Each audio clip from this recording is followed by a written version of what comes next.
The first thing people noticed about him was not the painted smile, nor the bright, deliberate chaos of his costume, but the silence that seemed to follow him like a shadow that refused to detach even under the strongest lights. His name, at least the one printed on faded posters and whispered by late-night audiences, was Joe Varn. He had once been introduced with applause, with velvet curtains parting like a held breath finally released, but now he moved through smaller stages and quieter rooms, where laughter came softer and lingered less. Each night, he stood before a mirror that had seen too many faces and too many truths, and he carefully painted on the same expression, the same exaggerated joy that stretched across his face like a promise he was no longer sure he could keep. The mask was not made of rubber or porcelain, but of habit and memory, of gestures practiced until they became instinct, of smiles that arrived on cue even when his thoughts wandered elsewhere. There was a ritual to it, a slow transformation that began with a blank face and ended with a character who belonged more to the audience than to himself. He would tilt his head slightly, examining the symmetry of the painted grin, adjusting the curve until it felt right, though right had long ago stopped meaning anything clear or comforting. Outside, the world was dim and patient, waiting for him to step into it, but inside that dressing room, time stretched and folded, caught between who he had been and who he was pretending to be again. Joe had not always been a clown. There had been a time when his name carried a different weight, when he stood on stages without the armor of color and exaggeration, speaking lines that belonged to other people's stories. But something had shifted, something quiet and irreversible, like a door closing in another room that you only notice once the silence settles. The clown had begun as an experiment, a small role taken out of curiosity, a way to disappear while still being seen. And then, slowly, it had become everything. The audiences laughed, and the laughter filled spaces inside him that had been hollow for longer than he cared to admit. It was easier to be the one who made others forget, even if only for a moment, than to confront the steady persistence of his own thoughts. So he stayed. He leaned into the role. He let it grow around him until it was no longer clear where Joe ended and the clown began. But there was always the moment after the show. The lights would dim, the applause would dissolve into scattered echoes, and he would return to the dressing room with the same deliberate steps. The mirror would be waiting, patient and unchanging, and he would sit before it once more. Removing the mask was never as simple as washing away paint. It required a kind of quiet courage, a willingness to see what remained when the colors were gone. Some nights, he delayed it. Sitting in silence, still wearing the smile, as if holding on to it just a little longer might keep something fragile from slipping away. Other nights, he began immediately, wiping away the edges first, watching as the exaggerated expression softened, fractured, and finally disappeared. Tonight felt different, though he could not have said why. There was a stillness in the air that seemed deeper than usual, as if the room itself were listening. He leaned closer to the mirror, studying the painted face that looked back at him, and for a brief moment, he had the unsettling impression that it was not entirely his own. The smile seemed too steady, too certain, as if it belonged to someone who had never doubted it. He blinked, and the illusion dissolved, leaving only the familiar reflection he had known for years. Still, the feeling lingered, quiet and persistent. He reached for the cloth resting beside him, its surface already stained with the remnants of countless performances. His hand paused just before touching his face, hovering there as if waiting for permission that would not come. In that hesitation, something stirred, a thought that had been waiting, patient and unspoken. What if the mask was not something he put on, but something he had been slowly becoming? The idea was absurd, and yet it refused to leave. He exhaled slowly, the breath carrying a faint tremor he could not quite control. And finally pressed the cloth against his cheek. The paint began to smear, the colors blending into something indistinct, and with each movement, the clown receded, revealing the man beneath. Joe watched the transformation with a quiet intensity, as if searching for something he had misplaced. The more the mask faded, the more uncertain his reflection became, not because it changed, but because it did not. It was simply him, as it had always been, and yet there was a distance there, a subtle disconnect that he could not ignore. He lowered the cloth, his face now bare, and met his own gaze in the mirror. For a long moment, he said nothing, did nothing, simply sat with the unfamiliar familiarity of it all. Outside, the night continued, indifferent and vast, but inside that small room, something had shifted. It was not dramatic, not immediate, but it was real, like the first crack in ice that has held too long. Joe did not yet understand it, and perhaps he did not need to. It was enough to notice, enough to feel the quiet weight of it settling into place.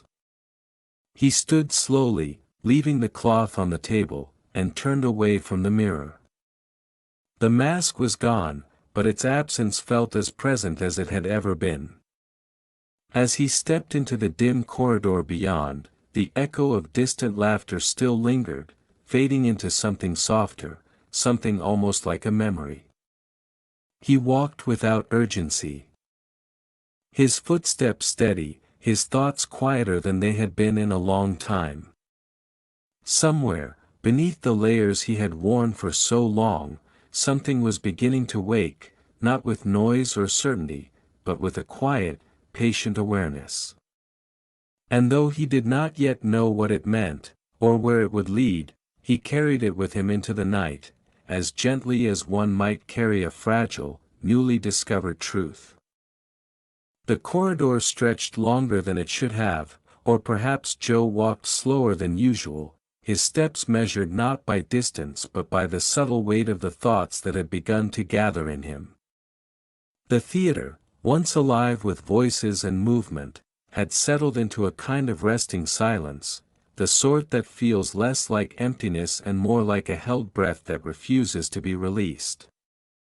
The walls carried faint echoes of laughter, softened now into something distant and indistinct, as if the joy that had filled the space had already begun to fade into memory. Joe moved through it all without looking back, his gaze fixed somewhere ahead, though he could not have said exactly where he was going. It was not the exit, not quite, and not the dressing room he had just left behind. It was something in between, a space that felt undefined yet strangely familiar. There was a door at the end of the corridor that he did not remember noticing before. It was unremarkable in its appearance, painted the same muted color as the surrounding walls, its surface worn just enough to suggest it had been used, though not often. A small brass handle caught what little light remained, reflecting it in a dull, quiet way. Joe slowed as he approached, a faint curiosity rising in him, not urgent, not demanding, but steady. The theater had always been a place of hidden corners and forgotten rooms. Spaces that existed just beyond the reach of routine. He had spent years here, and yet there were still things he had not seen, doors he had not opened. He stopped in front of it, his hand hovering just as it had before the mirror, caught in that same moment of hesitation that seemed to have followed him out into the hall. There was no sound on the other side, no indication of what the door might conceal. It could have been a storage room, a place for old props and discarded costumes, or perhaps something even less significant, a space that served no purpose at all.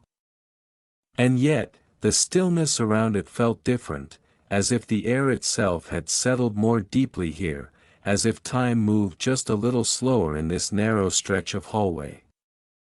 Joe did not think of himself as someone who sought out mysteries. His life had become structured around repetition, around the familiar rhythm of performance and retreat, of becoming and unbecoming. And yet, there was something about this moment that did not fit into that pattern.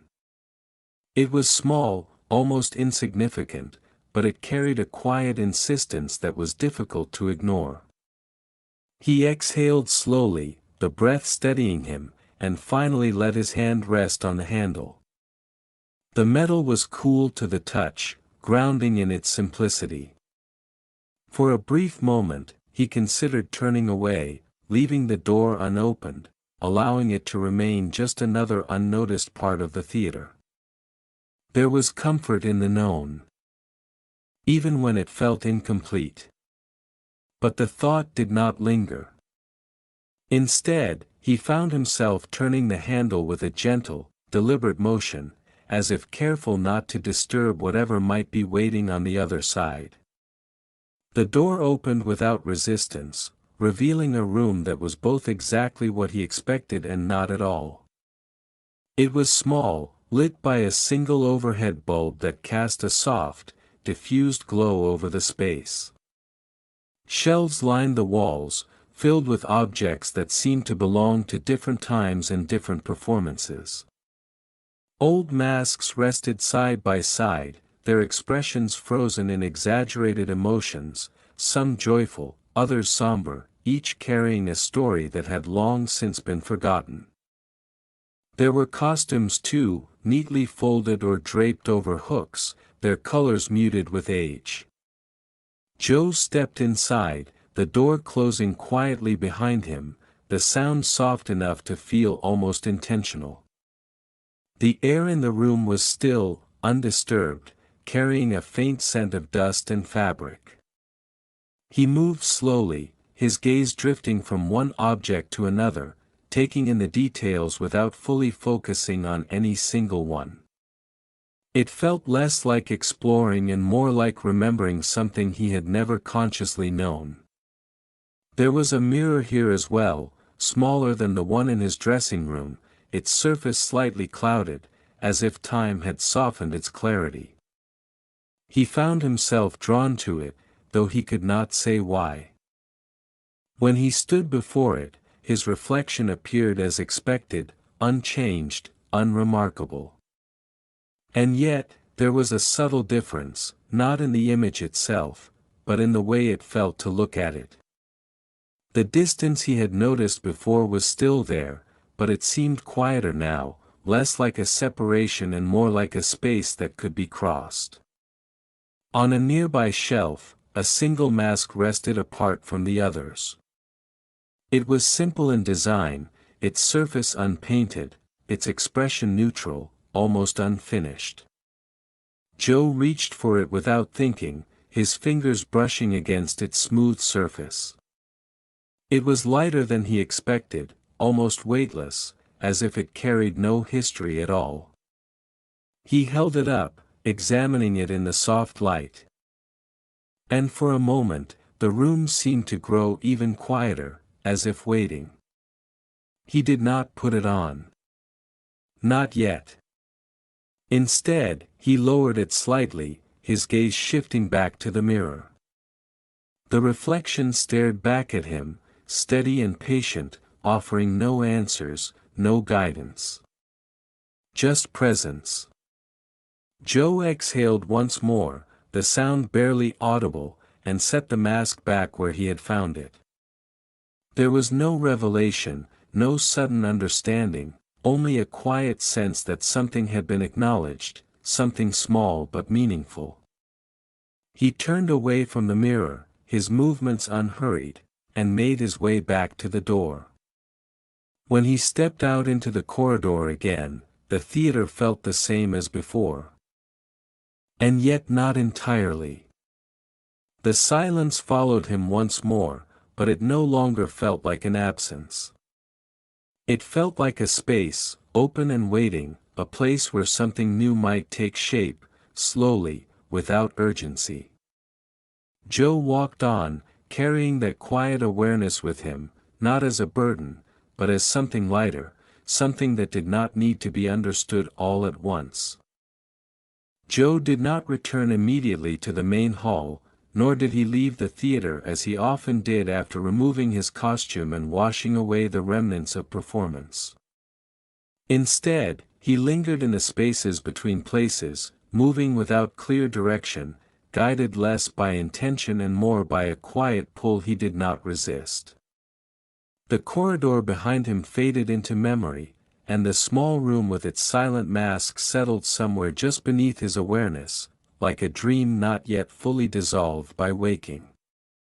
There was something about the unfinished mask he had held, something in its absence of expression, that continued to echo in his thoughts. It had not asked anything of him, had not tried to define him. And perhaps that was what unsettled him most. He found himself in a narrow stairwell that led upward, though he did not remember deciding to climb. The steps were worn, each one carrying the imprint of countless passages, yet his ascent felt solitary, as if he were the only one to have walked this path in a long time. The air grew cooler as he moved higher, and with each step, the faint traces of the theater's life, voices, movement, lingering warmth, fell away, replaced by a stillness that felt almost deliberate. It was not empty, but it was undisturbed, a kind of quiet that seemed to exist outside of the rhythms he was used to.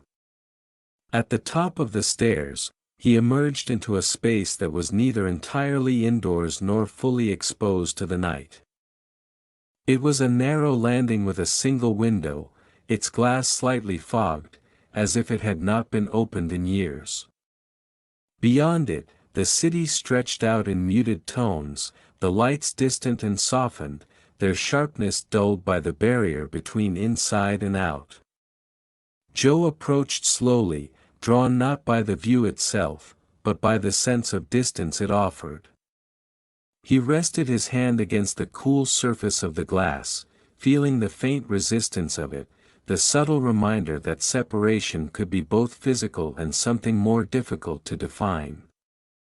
For a long moment, he simply stood there, his reflection faintly visible in the window, layered over the dim outline of the world beyond. It was an imperfect mirror. Its surface uneven, its image slightly distorted, and yet there was something honest in that imperfection. Unlike the mirror in his dressing room, which showed him exactly as he was, this one blurred the edges, softened the details, allowed for ambiguity. He watched himself in it, or rather, the suggestion of himself, and wondered what it meant to be seen clearly, or not at all. The thought returned to him then, quiet but persistent, the same one that had surfaced earlier. What if the mask was not something he put on, but something he had been slowly becoming? Here, in this in-between place, the idea felt less abstract, less distant. It was not a question anymore, but something closer to a possibility. And if that were true, then what did it mean to remove it? What remained when there was nothing left to take off? Joe closed his eyes briefly, not in exhaustion, but in a kind of gentle withdrawal, as if stepping back from something too close to examine. In the darkness behind his eyelids, there was no reflection, no image to interpret or question. There was only the quiet presence of his own awareness, steady and unadorned. He breathed in slowly, then out, the rhythm grounding him in a way that felt both simple and unfamiliar. When he opened his eyes again, the window remained unchanged, the city beyond still distant and quiet. But something in him had shifted, not dramatically. Not in a way that demanded attention, but subtly, like a weight that had been adjusted rather than removed. He stepped back from the glass, the faint imprint of his presence fading as quickly as it had appeared. The stairwell behind him waited, its descent as quiet as his ascent had been. He turned toward it, pausing only briefly before beginning the slow journey downward. Each step felt more deliberate now, not because he had found answers, but because he no longer felt the same urgency to seek them. There was a kind of acceptance in that, a willingness to let things remain incomplete, at least for now. When he reached the lower levels again, the theater greeted him with its familiar silence. Though it no longer felt quite the same. The spaces he moved through seemed to hold a different kind of presence, not filled with noise, but with something quieter, something that did not need to be named. He passed by the corridor where the hidden door had been, but he did not stop. The room beyond it was still there, unchanged, and he knew he could return to it if he wished. But for now, it was enough to know it existed.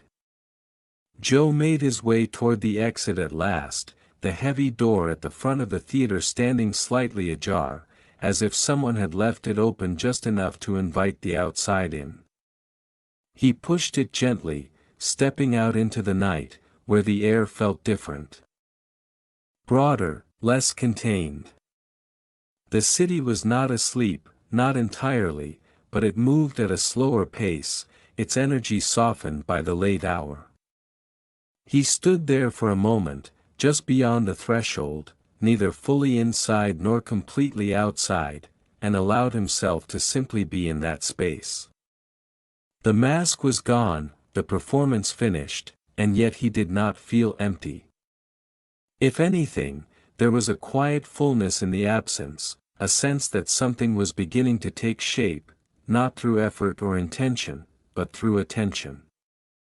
He did not look back as he began to walk, his steps carrying him forward into the dimly lit streets. The night did not ask anything of him, did not expect him to be anything other than what he was in that moment. And for the first time in a long while, that felt enough. The night received Joe without ceremony, without recognition, as if he were simply another quiet presence moving through its slow and patient rhythm. The street stretched ahead in soft gradients of shadow and light, the glow of distant lamps pooling gently on the pavement, never harsh, never demanding. There were few people at this hour, and those who passed did so without looking, each enclosed in their own quiet orbit, their footsteps fading as quickly as they appeared. It suited him, this kind of invisibility, not as a hiding place, but as a space where nothing was required of him, where no role needed to be assumed. He walked without direction, guided by a subtle sense of ease rather than purpose. The city unfolded around him in small, unremarkable details. A closed shop with its shutters drawn. A flickering light above a narrow doorway. The faint hum of electricity threading through the silence like a distant memory. None of it asked for attention, and yet he noticed it all, not with intensity, but with a soft awareness that felt new in its steadiness. It was as if the world had always been this way, and he had simply been elsewhere, occupied with something louder, something more insistent. There was a bench along a quiet street, positioned beneath a tree whose branches swayed just enough to suggest movement without revealing its source. Joe slowed as he approached it. The subtle pull of stillness inviting him to pause. He sat down without hesitation, the wood cool beneath him, grounding in its simplicity. The air carried a faint chill, but it was not uncomfortable. It was clear, open, allowing each breath to arrive without resistance. For a while, he did nothing. He did not think in the way he was used to, did not follow threads of thought toward conclusions or questions. Instead, There was a kind of quiet observation, a gentle noticing of what was present. The distant sound of a passing car. The soft rustle of leaves above him. The steady rhythm of his own breathing, rising and falling without effort. Each element existed on its own, without needing to be connected or understood. It was here, in this unremarkable place, that the memory of the unfinished mask returned to him once more. Not as an image this time, but as a feeling. It had carried no expression, no expectation. It had not told a story or demanded one. It had simply been there, open, undefined. And now, sitting in the quiet of the night, Joe began to understand something about it, not as a thought, but as a recognition that settled gently into him. For so long, he had worn faces that were meant to be seen, faces that communicated clearly, that guided others toward a response. Laughter. Amusement. Lightness. Even his own, unpainted face had become part of that pattern. Shaped by habits he no longer questioned. But the mask in that small room had been different. It had offered no direction, no instruction. It had left space. Joe leaned back slightly, his gaze lifting toward the faint outline of the sky, where the darkness was not empty, but layered with subtle variations that only revealed themselves with patience. He felt no urgency to interpret what he was noticing, no need to assign meaning. It was enough to sit there, to allow the quiet to deepen without interruption. Time passed, though he could not have said how much. It moved differently here, not marked by events or transitions, but by a gradual softening, a settling into stillness that felt both unfamiliar and deeply natural. The city continued around him, distant and unobtrusive, its presence steady but never overwhelming. At some point, he became aware of a shift, not in the environment, but within himself. It was subtle, almost imperceptible, like the moment when a held breath is released without conscious decision. The tension he had carried, the quiet undercurrent of expectation that had followed him even into solitude, seemed to ease. Not completely, not all at once, but enough to be noticed. He did not try to hold on to it. That, too, felt important, though he could not have explained why. Instead, he allowed it to be as it was, to come and go without resistance. There was a simplicity in that. A kind of trust that did not rely on certainty. Eventually, he stood, not because he felt the need to leave, but because the moment of sitting had naturally come to an end. The bench remained, unchanged, the tree above it still swaying gently, the street still quiet. Nothing had been altered, and yet something had shifted. Joe resumed his walk, his step steady, unhurried. The city did not notice him, and for the first time, he realized that he did not need it to. There was a quiet freedom in that, a release from something he had not fully recognized before. As he moved through the dimly lit streets, the idea of the mask no longer felt like a question to be answered, but like a space to be explored. Not something to remove or discard, but something to understand differently. And perhaps, he thought, as the night carried him forward without demand, the act of taking off the mask was not about revealing something hidden, but about allowing what was already there to remain, unshaped, unforced, quietly present. By the time Joe returned to the theater, the night had deepened into something softer, less defined, as if even the darkness had begun to loosen its hold on form and certainty.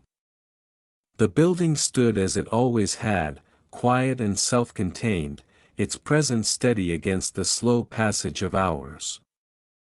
From the outside, Nothing had changed, no sign that anything within had shifted, yet as he stepped through the door once more, he felt the difference immediately, not in the space itself, but in the way he moved through it. The familiar corridors greeted him without resistance, their silence no longer echoing but resting, as if it had settled into itself. His footsteps made only the faintest sound, absorbed almost instantly by the stillness around him. He did not hesitate this time, did not wander without direction. Instead, there was a quiet clarity in his movement, not driven by urgency, but by a gentle knowing of where he was going. The door at the end of the corridor remained where he had found it, unchanged, unremarkable, and yet now it felt less like a discovery and more like a return. He reached it without pause, his hand resting on the handle with a calm familiarity that had not been there before. There was no hesitation now, no moment of suspended decision. He turned the handle and stepped inside.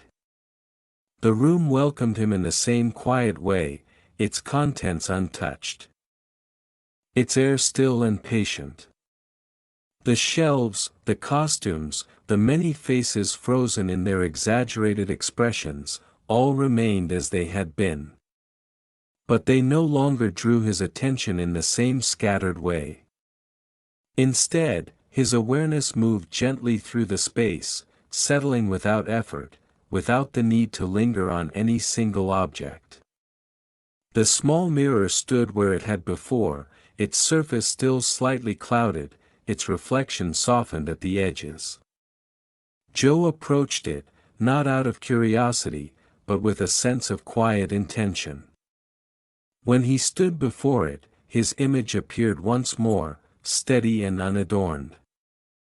There was no paint, no distortion, no roll layered over his features. Just the simple presence of his face. Unchanged and yet not entirely the same as it had been earlier. He looked at himself for a long moment, not searching, not evaluating, but simply seeing. The distance he had noticed before had shifted again, not gone, but transformed into something less defined, less separate. It was as if the boundary between observer and reflection had softened, allowing for a kind of quiet continuity that did not need to be explained. His gaze moved, almost without thought, to the shelf where the unfinished mask rested. It was exactly as he had left it, its surface smooth and neutral, its expression open, untouched by intention. He reached for it once more, his fingers closing around it with a gentle certainty. It felt the same as before, light and unburdened, as if it carried no expectation of what it should become. This time, he did not pause. He lifted the mask slowly, bringing it toward his face, his movements unhurried, free of tension. There was no sense of performance in the gesture, no anticipation of transformation. It was simply an action, simple and direct, unfolding in its own time. When the mask touched his skin, something subtle shifted, not in the world around him, but within the quiet space of his awareness. There was no sudden change, no dramatic alteration of perception. Instead, there was a soft merging, a gentle alignment that felt less like becoming something else and more like allowing something to settle into place. He stood there, the mask resting against his face, his breath slow and even. The mirror reflected him as before, and yet the image carried a different quality now. The absence of expression no longer felt incomplete. It felt open, spacious, like a room without edges, where nothing needed to be defined in order to exist. Joe did not try to interpret it. He did not search for meaning or explanation. The experience did not ask for that. It was enough to remain where he was, to feel the quiet steadiness of it, the absence of effort, the absence of resistance. Time moved, though it left no clear trace of its passing. The room remained still, the objects within it unchanged, yet everything seemed to rest within a deeper layer of calm. As if the space itself had softened. Eventually, he lowered his hands, though the mask remained in place. There was no urgency to remove it, no need to return to what had been. For the first time, the act of wearing a mask did not feel like a covering, but like a clearing, a way of stepping aside rather than stepping into something. He turned slightly, his gaze drifting away from the mirror, taking in the room once more. The many faces around him, once so vivid in their exaggerated expressions, now seemed quieter, less insistent. They were still what they were, but they no longer held the same pull. Joe took a slow step back, then another, his movement steady, unforced. The mask remained light against his skin. Almost unnoticeable now, as if it had always been there, or perhaps as if it had never truly been separate. When he reached the door, he paused briefly, not out of hesitation, but out of simple awareness. The space behind him remained open, unchanged, available. He could return to it at any time, or not. There was no pressure, no expectation. He stepped out into the corridor once more, carrying with him not a new identity, but a quiet absence of the need for one. And as he walked through the stillness of the theater, the boundaries that had once defined him, performer and man, mask and face, inside and outside, began to loosen, not disappearing, but softening into something more fluid. Something that did not require separation in order to exist. Joe moved through the corridor with the same quiet steadiness, yet something in the rhythm of his steps had changed, not in speed, but in weight, as if each movement now carried less of what had once pressed against him from within. The mask rested lightly on his face, so light that at moments he could almost forget it was there, and in that forgetting, he noticed something else, something subtler than thought, quieter than emotion. It was not a feeling in the usual sense, but more like a tone, a presence that seemed to exist beneath everything else, steady and continuous. The theater, which had once felt like a place filled with echoes, now felt layered, not with sound, but with a kind of depth that did not depend on noise. Even the silence had texture, a gentle hum that was not heard with the ears but sensed in a more diffuse, less defined way. Joe did not question it. He did not try to locate its source. It was simply there, as constant as his own breathing. He passed by the main stage without entering it, though the heavy curtains stood partially open, revealing the empty space beyond. For a moment, he slowed, his gaze drawn inward, toward the place where he had spent so many hours performing, where the lights had once defined him, shaped him into something visible and certain. Now, the stage sat in stillness, its emptiness not lacking, but complete in a way that required nothing to fill it.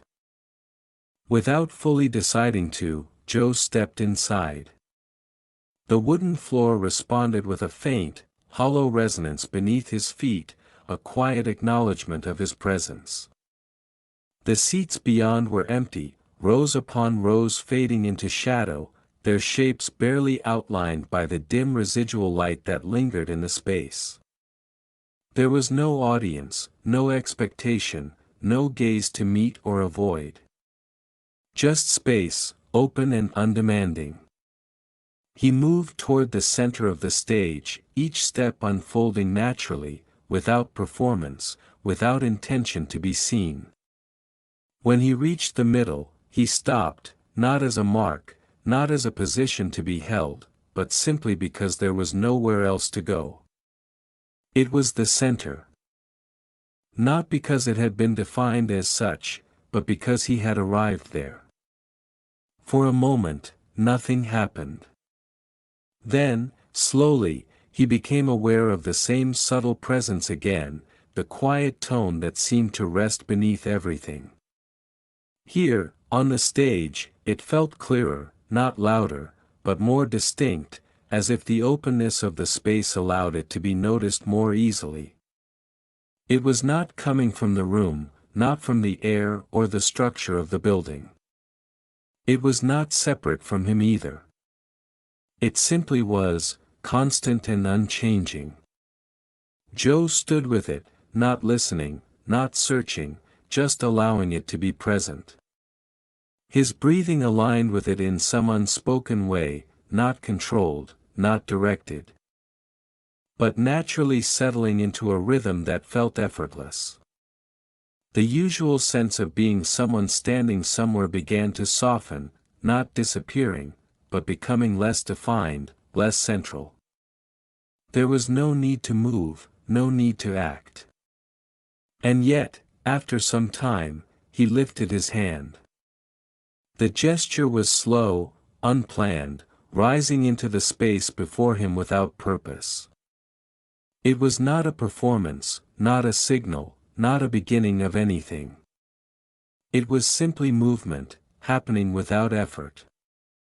His other hand followed, then his shoulders, his body shifting gently, as if responding to something that did not require instruction. He moved, but not as the clown had moved. There was no exaggeration. No attempt to evoke laughter or emotion. The movements were simple, fluid, uncontained by any pattern he recognized. They did not lead anywhere, did not build toward anything. They existed only in the moment of their unfolding, then faded, replaced by the next, without continuity or expectation. The mask remained on his face, expressionless, unchanged. And yet, it did not conceal anything. If anything, it allowed something else to be present, something that did not rely on expression to exist. The absence of a defined face seemed to open space for the movement itself, for the quiet presence beneath it, to come forward without obstruction. Time dissolved again, not in a dramatic way, but in the gentle absence of measurement. There was no before or after, only the continuous unfolding of what was happening, moment by moment, without the need to hold or remember. Eventually, the movement slowed, then stopped, not by decision, but by completion. Joe stood once more at the center of the stage, his arms at his sides, his body still. The subtle tone remained, unchanged, steady beneath the quiet of the room. He did not bow. There was no audience to receive it, no role to fulfill. Instead, he simply stood, allowing the stillness to settle again, deeper now, more expansive. The stage no longer felt like a place of performance, but like a space that reflected what was already present. Open and uncontained. After a while, he turned and walked toward the edge, his steps soft, his presence unmarked by intention. He descended from the stage, moving back into the dimness of the theater, the boundary between stage and floor no longer carrying the meaning it once had. As he walked, the quiet tone remained with him, not as something he carried, but as something that had always been there, now simply noticed. And in that noticing, there was a kind of rest, not the rest of sleep, but the rest that comes when nothing needs to be added, nothing needs to be taken away, and nothing needs to be understood in order to be complete. The theater no longer held Joe in the way it once had, not as a place of roles or expectations, but as a quiet structure through which he moved without resistance. The walls, the corridors, the stage, all remained as they were, yet they no longer defined his experience. It was as if the space had become transparent, not disappearing, but no longer standing between him and something more subtle, something that could not be pointed to, only noticed. He found himself once again near the exit, though he did not remember the exact moment he had decided to go there. The door stood slightly open, just as before, allowing a thin line of night air to enter, cool and soft against the stillness inside. He paused there, not out of uncertainty, but simply because pausing was what happened. The mask still rested on his face, light and unintrusive. It had not shifted, had not changed, and yet it no longer felt like something separate from him. It did not conceal, did not define. It simply was, like the breath that moved in and out without effort, like the quiet tone that remained beneath everything. He stepped outside. The night greeted him again, though now it felt even wider, less contained. The city had not changed, yet it appeared softer, its edges less rigid, its forms less fixed. The lights blurred slightly as he walked, not because his vision faltered, but because the need to define each shape, each object, had begun to loosen. He moved through the streets without direction, but also without the sense of wandering. There was no destination, but there was no sense of being lost. Each step was complete in itself, requiring nothing from the next. As he walked, something began to shift again, though it was not a movement outward, but inward, or perhaps neither. The sense of being a figure moving through a world began to soften, as if the boundary between himself and what surrounded him were becoming less certain, less necessary. The sound of his footsteps faded into the same quiet tone he had noticed before. The air, the ground, the distant hum of the city, all seemed to share in that same subtle presence. Not separate, not divided. Joe did not try to understand it. There was no need. He passed by the bench where he had sat earlier, though he did not stop this time. The tree above it swayed gently, its movement continuous and unforced. The leaves shifted in the night air, their motion neither beginning nor ending, simply unfolding. He continued walking. The mask, still without expression, no longer felt like something placed upon his face. If anything, it felt like a quiet absence, a space where nothing needed to appear. And in that absence, something else had room to be, something that did not rely on identity, did not depend on form. The thoughts that once moved through him so persistently had grown quieter. Not suppressed, not removed, but no longer central. When they appeared, they passed without resistance, like clouds drifting across a sky that did not hold on to them. The sense of time shifted as well. Moments no longer stacked upon one another in a sequence that needed to be followed. Instead, there was only this, continuous and unbroken, each step, each breath, complete and sufficient. At some point, he became aware that he had stopped walking. He stood in the middle of a quiet street, though the exact place did not matter. There was no significance to it, no reason for him to be there rather than somewhere else. And yet, it was exactly where he was. The city remained around him. But it no longer felt like something separate that he was moving through. It felt closer than that, not in distance, but in relation, as if the distinction between observer and observed had begun to dissolve. The mask remained still. His body remained still.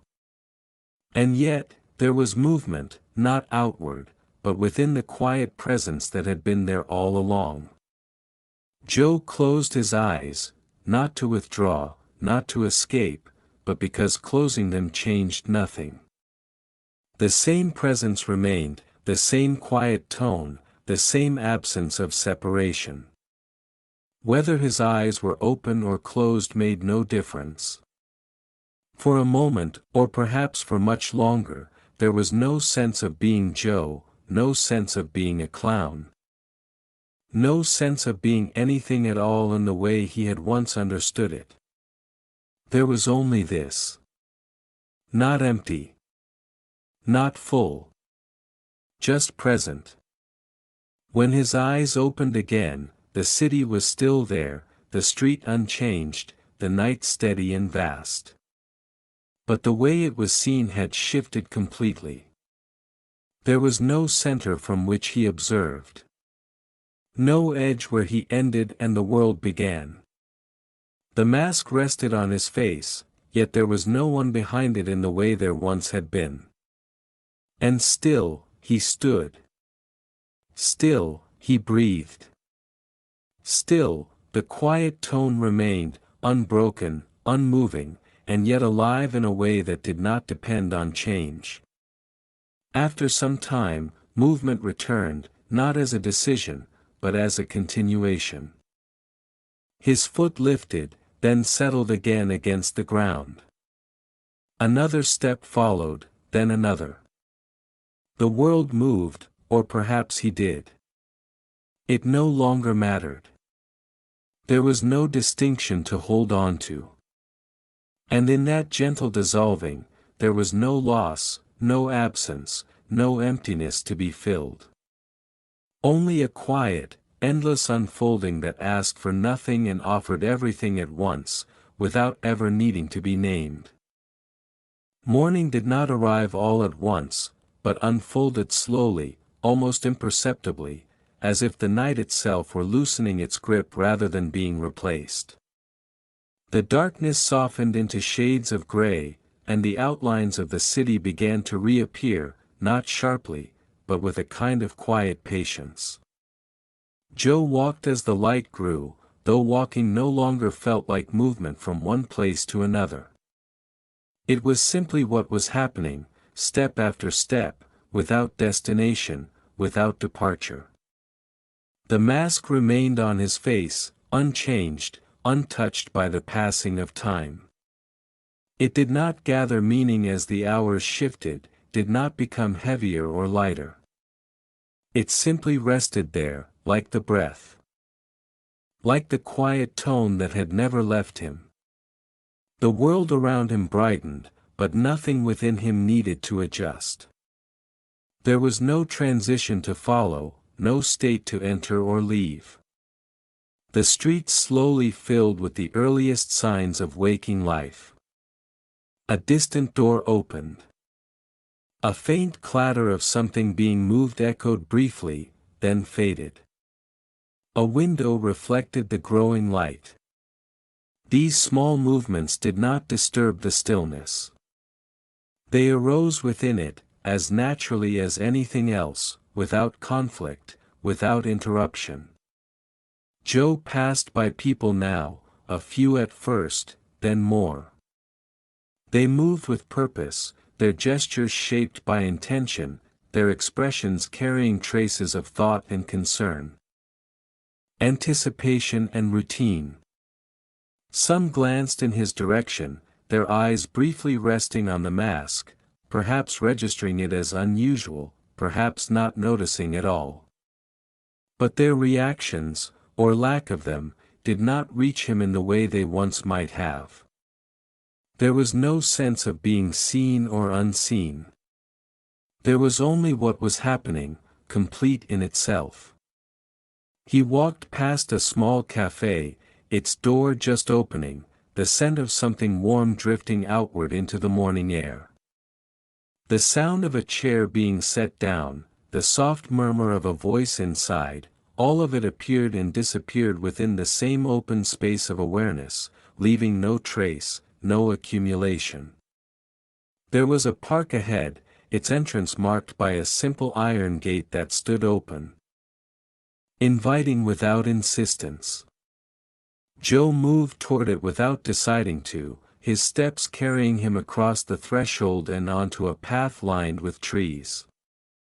The leaves, now visible in the growing light, shifted gently in a breeze that seemed to move without origin or destination. He walked deeper into the park until he came upon an open area where the grass stretched outward in a quiet expanse. There were no crowds here, only a few scattered figures, each absorbed in their own rhythm. Some sat, some walked, some remained still. None of them seemed to disturb the openness of the space. Joe stepped off the path and onto the grass. The ground beneath him was slightly damp, cool and soft, yielding just enough to be felt without resistance. He continued a few steps, then stopped, not because he had reached a place, but because stopping was simply what occurred. He stood there, the morning light now fully present, though still gentle, not yet sharp. The sky above carried a pale clarity, open and unbounded, without edge or center. And in that openness, something became clear, not as a thought, not as a realization, but as a quiet fact that did not need to be understood. Nothing was being held. Not the past, which no longer pressed forward with its weight. Not the future, which no longer pulled with its quiet insistence. Not even the present, which did not need to be grasped in order to exist. Everything appeared, remained for a moment, then dissolved, not into absence, but into the same openness from which it came. The mask, still resting on his face, did not interrupt this. It did not create a barrier. If anything, it reflected it, its blank surface offering no resistance, no interpretation, no identity to maintain. Joe did not remove it. There was no reason to. There was nothing beneath it that needed to be revealed, nothing behind it that needed to be protected. The distinction had faded. A bird crossed the sky above, its movement smooth and effortless. For a moment it was there, clearly visible, then it passed beyond the line of sight, leaving no trace, no sense of loss. A breeze moved through the trees, and the leaves responded, their motion continuous, unbroken. There was no beginning to it, no end, only the unfolding of movement within stillness. Joe remained where he was. The sense of being someone standing in a place had grown so faint that it no longer held meaning. There was standing, there was the field, there was the sky, but there was no separation between them that needed to be defined. Even the quiet tone he had noticed before no longer stood out as something distinct. It had become so natural, so continuous, that it was no longer noticed as a separate presence.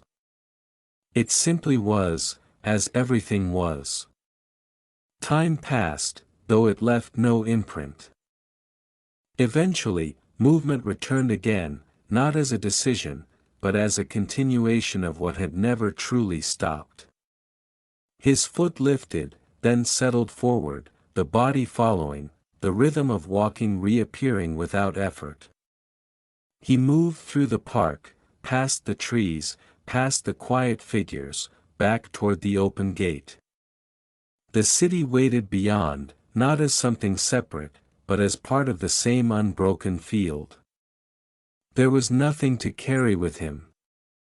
Nothing to leave behind. No role to return to, no identity to reclaim. The clown, the man, the mask, the face, all of it had softened into something that could no longer be divided. And as he stepped back onto the street, the morning fully awake now, there was only this simple, endless unfolding, where nothing was held, and nothing needed to be. The city had fully awakened, yet it did not feel louder, only more detailed, as if layers that had always been present were now gently visible. Joe moved through it without resistance, the rhythm of the morning unfolding around him in quiet continuity. People crossed streets, paused at corners, exchanged brief words that dissolved almost as soon as they were spoken. The world appeared active, yet beneath that activity, the same stillness remained, unchanged, untouched by motion. He passed by the theater again. Not intentionally. It simply appeared along his path, its doors now closed, its presence no different from any other building that lined the street. There were no posters calling attention. No lingering traces of performance. It stood as it always had, yet it no longer carried the weight it once held for him. It was neither a place to return to nor something to leave behind. It was simply there. Joe slowed for a moment, not to stop, but to notice. There had been a time when this place defined him, when its stage shaped his movements, its lights shaped his expression, its audience shaped his sense of being. But now, those connections had loosened to the point of transparency. The theater was no longer a container for identity. It was just another form within the same open field of experience. He continued walking. A shop window caught the light, reflecting fragments of the street. The sky, and his own figure moving through it. For a brief moment, his reflection aligned clearly in the glass. The mask, still resting on his face, appeared as it always had, smooth and without expression. The body moved, the image followed, and then the alignment shifted, dissolving into reflections of other things. He did not stop to examine it. There was nothing to confirm, nothing to question. The reflection had no more meaning than the passing of a cloud or the movement of a shadow. The street curved gently, leading him into a quieter area where the sounds of the city softened again. Here, the buildings stood farther apart, the space between them more open, allowing light to move more freely. The air carried a faint warmth now, the early chill of morning already fading into something softer. Joe noticed a small house set slightly back from the road, its gate open, its garden simple and unremarkable. There was nothing about it that stood out, no detail that demanded attention. And yet, as he passed, something stirred, not as memory, but as a faint recognition that did not belong to time. It felt familiar. Not in the way of recalling something known, but in the way something feels inherently understood without needing to be remembered. He paused. The house remained still, its windows reflecting the daylight, its presence quiet and complete. There was no one visible. No movement to suggest activity. It existed exactly as it appeared, without hidden meaning. Joe stepped closer, not out of curiosity, but because the movement happened. The gate stood open, and he passed through it without hesitation, his feet finding the path that led to the front of the house. The ground beneath him shifted from pavement to stone, the texture changing subtly, yet without significance. He stopped before the door. There was no anticipation, no expectation of what might happen next. The sense of familiarity did not grow stronger, nor did it fade. It simply remained, steady and unclaimed. For a moment, nothing happened. Then, without a sound, the door opened. Not abruptly. Not dramatically. It simply moved, as if it had never been closed at all. Inside, there was a quiet space, filled with soft light that seemed to come from no single source. The room was simple, its details unremarkable, and yet it carried the same openness Joe had come to recognize, the same absence of boundary or definition. He stepped inside. The door remained open behind him, though he did not turn to look. The air within the house felt no different from the air outside. There was no threshold, no transition. The space was continuous, unbroken. A chair stood near the center of the room.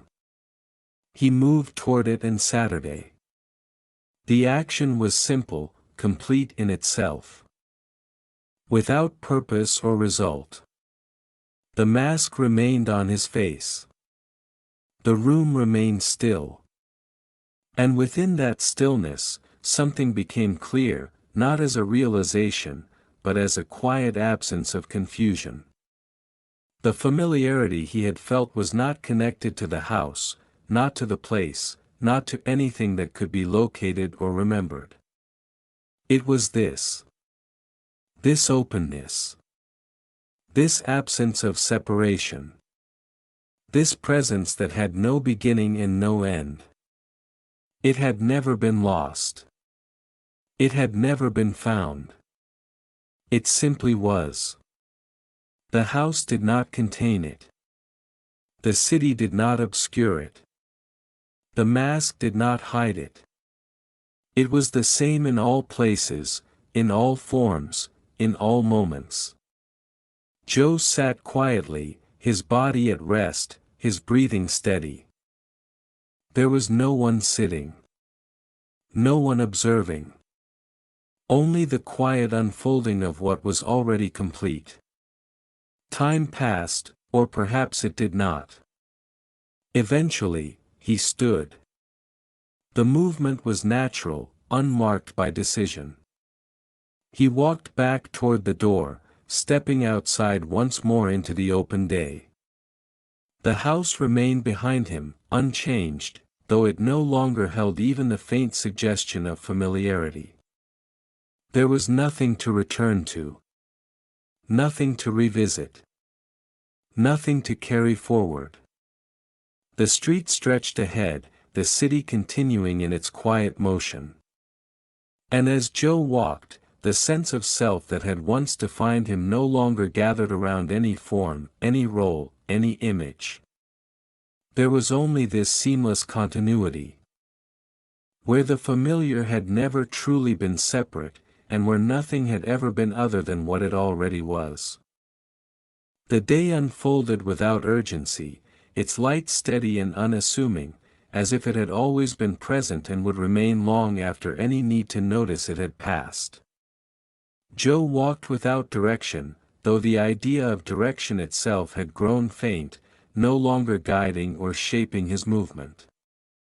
The city continued around him, its rhythms unchanged, its patterns repeating in ways that no longer suggested routine, but simply continuity. Everything moved, and yet nothing seemed to leave where it had always been. The mask still rested on his face. It had not shifted, had not loosened, had not become more or less significant. It remained what it was, without demanding interpretation. And yet, something had reached a quiet point of completion, not as an ending, but as a natural settling, like a wave that no longer needed to rise or fall. Joe stopped. There was no reason. No signal. No conclusion to reach.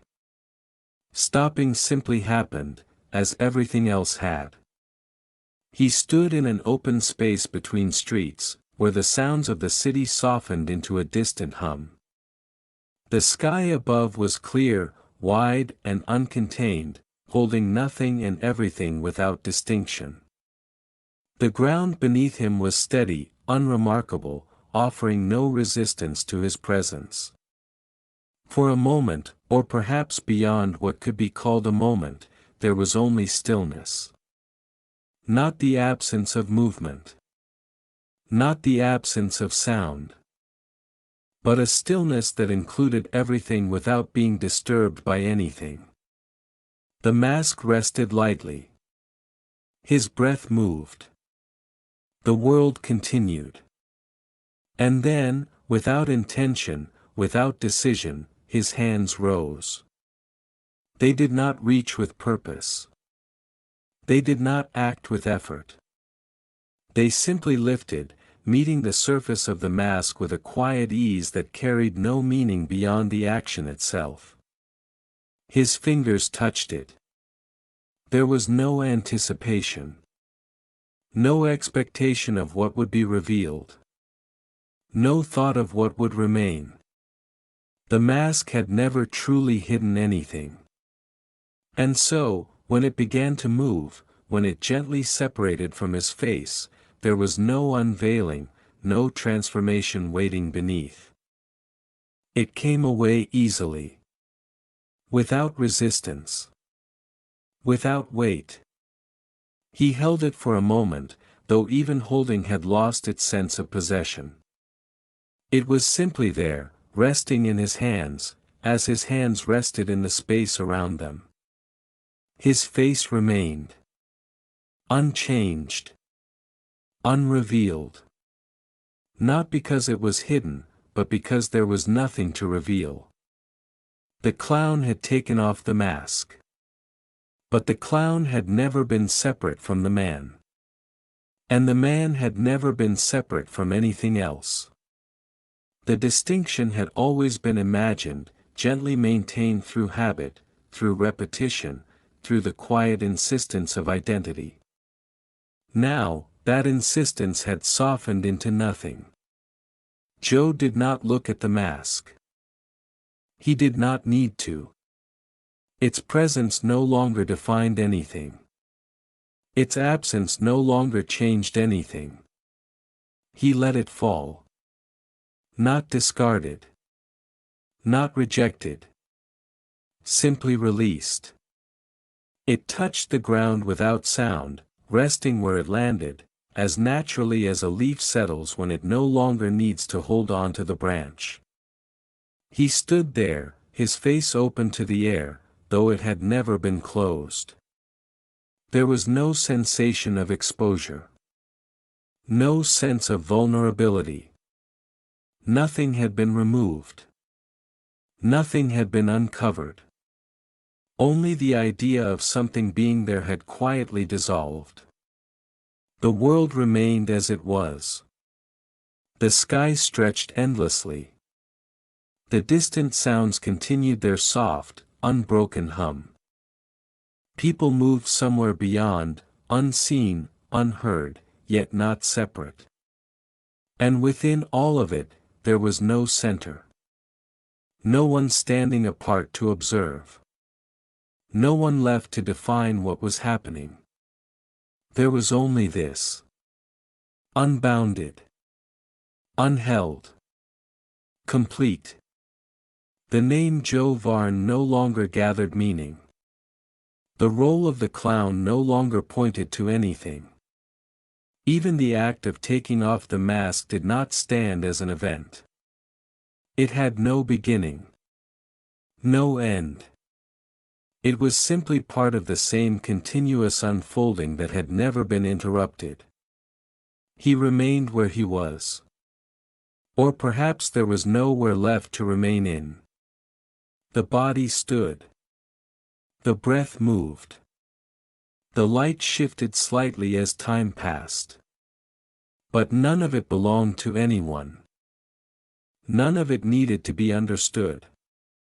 And in that quiet absence of ownership, of identity, of separation, there was a stillness so complete that it did not oppose movement, a silence so full that it did not exclude sound.